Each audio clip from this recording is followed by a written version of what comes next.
Thank you for coming today, Ra. How important do you think spaces like Keleketla are in somewhere like South Africa for young people? Crucial. Yeah. Yeah, absolutely.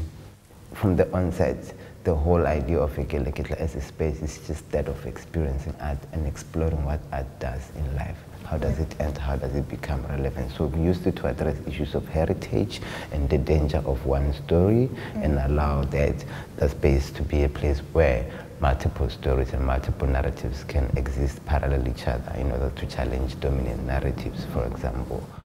Mysterious Creatures Dance Fusion, which is a now self-organized group that came out of Keleketla Library.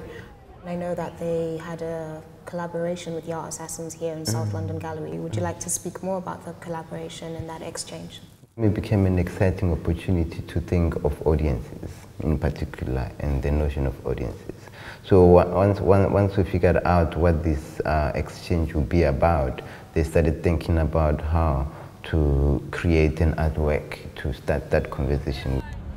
That artwork became very interesting in the sense that it became a piece about homelessness and how homelessness in the cities of the world. This piece was performed around the block on 4 streets, and then from there entering into the courtyard of our space. Is that it was a piece for those people who were able to sit there, no invitation at all, spontaneous. And then inside, those who were inside got to sit, and then it was filmed. So then it got to be seen by London people. This video is going to be uploaded on Vimeo to be seen by other audiences across the world. So the idea of multiple audiences was quite an exciting process. So coming over to London to do your residency, how did you feel when you were working with the Art Assassins? Your role changed, if at all? It continued to be a bit of facilitation and a bit of enabling of creating something together. So the Mysterious Creature did the cover design of one side of the cassette, and then when we got here, the Art Assassins, what we did was to decide together on the other side of the cover. Don't waste my time, make that cream. At the listening party on Sunday, you shared with us your personal portable museum of your music. Could you tell us a bit more about that as well? It's a combination of my interest in the visual and the audio, like music and visual interests coming together. So Pantsula is a Kwaito style, but also going back in our history, and hip-hop being an American sound that is also believed to involve traveling and migration. He wanted... The club is a museum. The DJ is actually giving an experience of music, right, to these people, and when they live with this immaterial memory thing of an experience that is of their own. So how would you like the exchange between the two groups to continue? It will be interesting for them to travel to both spaces. I think that would be relevant, because part of this also is about reversing stereotypes about what we think about these spaces, North-South in particular, you know what I mean? Because the young people in Johannesburg have never been to London.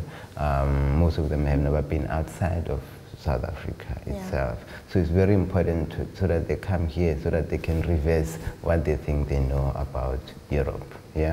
And the same applies for Art Assassins, to go there and be there in real time so that they can reverse what they think they know about South Africa. And a lot of times it's usually about Africa, or Exactly. actually like all this, so those kind of things, you know what I mean? I think that would be the next step. That would be the most sensible next step.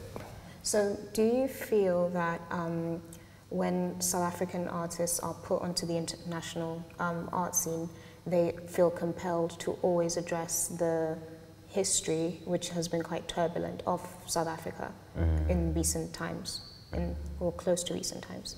I believe that artists from the continent, they just somehow just create art that just deals with the moment all the time, and that's the moment that is intricately personal, political, and social at all times.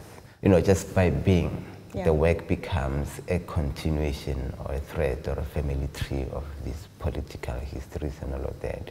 So for you, they're irremovable just by virtue of being existing. They're inseparable from each other. Yeah, I understand that.